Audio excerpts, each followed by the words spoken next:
पिता, बेटा और वक्त। एक समय की बात है, राजन अपनी पत्नी और बेटे के साथ रहता था। राजन का ज्यादा समय काम करने में बीत जाता था। वह रात को देरी से आता था और सुबह जल्दी निकल जाता था, इसलिए उसकी और उसके बेटे की मुलाकात मुश्किल से ही हो पाती थी। देर से आने के कारण बेटा सो जाता था और सुबह भी सोया हुआ रहता था। एक दिन रविवार का दिन था। उस दिन राजन को घर से ही काम करना था, इसलिए वह सोफे पर बैठकर आराम से लैपटॉप पर काम करता है।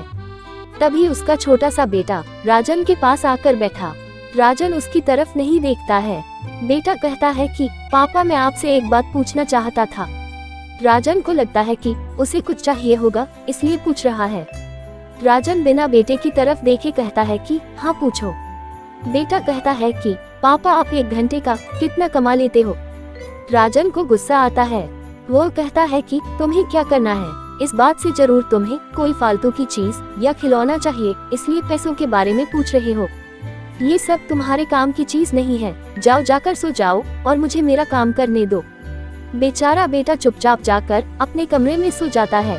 काफी रात हो गई थी। अब राजन अपना काम पूरा करके सोने जाता है तो उसे बेटे की याद आती है कि उसने कैसे बेचारे बच्चे को डांट दिया। शायद उसे सच में कुछ जरूरी चाहिए होगा, नहीं तो वह पैसों का क्यों पूछता।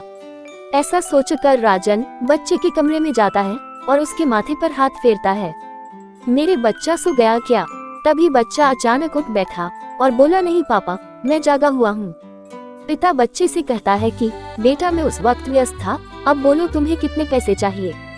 बेटा कहता है कि मुझे पैसे नहीं चाहिए, आप बस मुझे इतना बता दीजिए कि आप 1 घंटे का कितना कमा लेते हैं। पिता कहता है कि मैं 1 घंटे में 100 रुपये कमाता हूँ। बेटा झट से उठकर अपने गुल्लक को तोड़कर उसमें से 100 रुपये निकाल लाया और पिता को दिए और बोला, ये लो 100 रुपये, क्या आप अपना 1 घंटा मेरे साथ बिता सकते हैं? ये सुनकर पिता हैरान हो गया। उसे मन ही मन बहुत शर्मिंदगी महसूस हुई। आज से ही उसने अपने मन में ठान ली थी कि वह अपना समय बेटे को भी देगा। उस रात दोनों बाप बेटे मिलकर खूब सारी बातें करते हैं। अब राजन समझ गया था कि परिवार के साथ वक्त बिताना कितना जरूरी है।